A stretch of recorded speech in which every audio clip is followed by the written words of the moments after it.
Oke, pernah kepikiran nggak? Apa ya tandingannya Super Smash Bros. Versi PlayStation? Nah, di awal tahun 2000-an jawabannya tuh ada. Bentuknya game fighting seru yang bawa semua monster digital favorit kita ke arena pertarungan. Yuk kita lihat bareng-barang apakah Digimon Rumble Arena ini beneran seseru itu.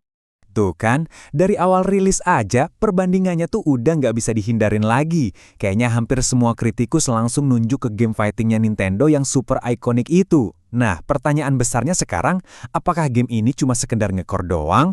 Atau jangan-jangan dia punya sesuatu yang beda, sesuatu yang bikin dia spesial? Oke, mari kita bedah sama-sama. Oke, jadi kita mulai dari dasarnya dulu ya.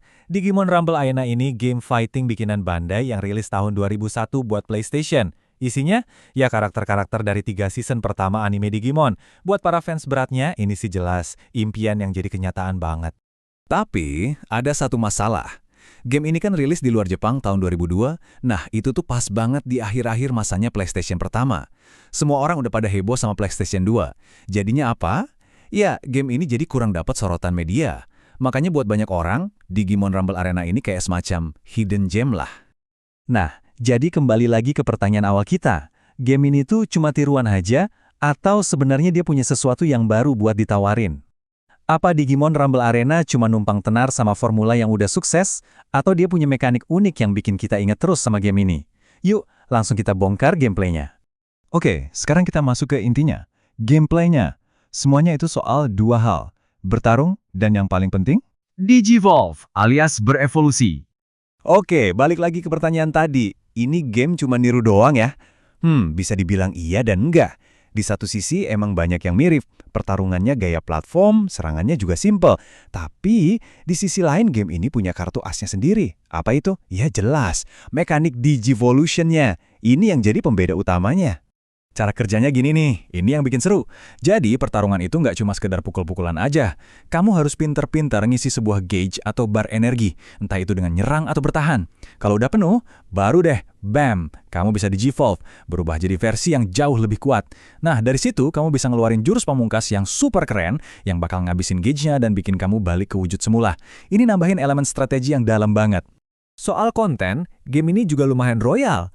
Awalnya sih kita cuma dikasih 9 karakter, tapi totalnya ada 24 karakter yang bisa kita buka. Semuanya dari 3 seri anime pertama. Kerennya lagi, tiap karakter punya tipe elemen, ada api, alam, atau air. Jadi nambah lagi tuh strateginya. Belum lagi arena-arenanya yang interaktif, ada jebakan kayak batu jatuh atau lava. Bikin tiap pertarungan jadi dinamis dan nggak ketebak. Oke, gameplaynya udah kebayang kan serunya kayak apa? Tapi, gimana tanggapan para kritikus game waktu itu? Yuk kita intip bareng-bareng.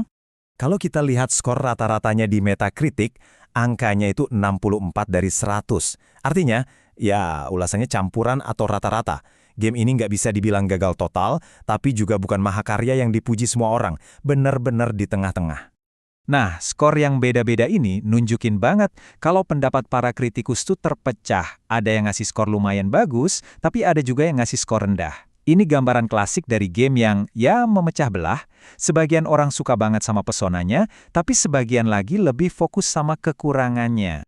Jadi, poin-poin utamanya tuh gini. Yang bagusnya, gamenya gampang dimainin, seru banget buat fans Digimon, dan asyik buat main bareng temen. Tapi yang jeleknya juga jelas, dianggap kurang orisinal, kontrolnya kaku, dan jurusnya terbatas banget. Ironisnya, kesederhanaan yang jadi kekuatan terbesarnya, ya itu juga yang jadi kelemahan terbesarnya. Nah, kutipan dari GamePro ini kayaknya ngerangkum semuanya dengan pas banget. Mereka bilang ini salah satu game budget terbaik buat PlayStation. Maksudnya, untuk harganya yang nggak mahal, game ini nawarin keseruan yang oke banget. Tapi mereka juga nyorot kekurangannya, terutama karena nggak ada mode 4 pemain, padahal saingannya punya. Meskipun ulasannya campur aduk, cerita game ini ternyata nggak berhenti sampai di situ. Yuk kita lihat gimana game ini ternyata berhasil membangun warisannya sendiri. Ternyata, formula pertarungannya yang simpel tapi seru ini benar-benar nyantol di hati para pemain. Saking banyaknya yang suka, Bandai akhirnya mutusin kalau ini baru awal dari seri Rumble Arena. Dan ini dia buktinya. Cuma 3 tahun setelahnya, muncul sequelnya, Digimon Rumble Arena 2, buat konsol generasi baru, dan akhirnya ada mode 4 pemain yang ditunggu-tunggu itu. Gak cuma itu, bahkan 10 tahun kemudian, di tahun 2014, ada lagi game penerusnya. Jelas banget kan, game yang pertama ini ninggalin jejak yang kuat. Tapi ternyata mempertahankan kesuksesan itu nggak segampang itu.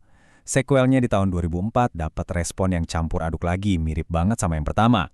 Dan yang lebih disayangkan, game penerusnya di tahun 2014, All Star Rumble, malah dapat ulasan yang jelek banget dari para kritikus. Ini seakan jadi pertanda kalau formula yang dulu dicintai itu mungkin udah kehilangan sihirnya. Jadi, kita kembali ke pertanyaan paling awal. Apakah Digimon Rumble Arena ini cuma tiruan yang dicintai fans karena simple dan seru, atau cuma game fighting yang udah dilupain dari zaman PlayStation? Mungkin jawabannya adalah keduanya. Dia memang bukan game yang sempurna, tapi buat mereka yang pernah memainkannya, game ini berhasil menciptakan kenangan yang membekas sampai sekarang.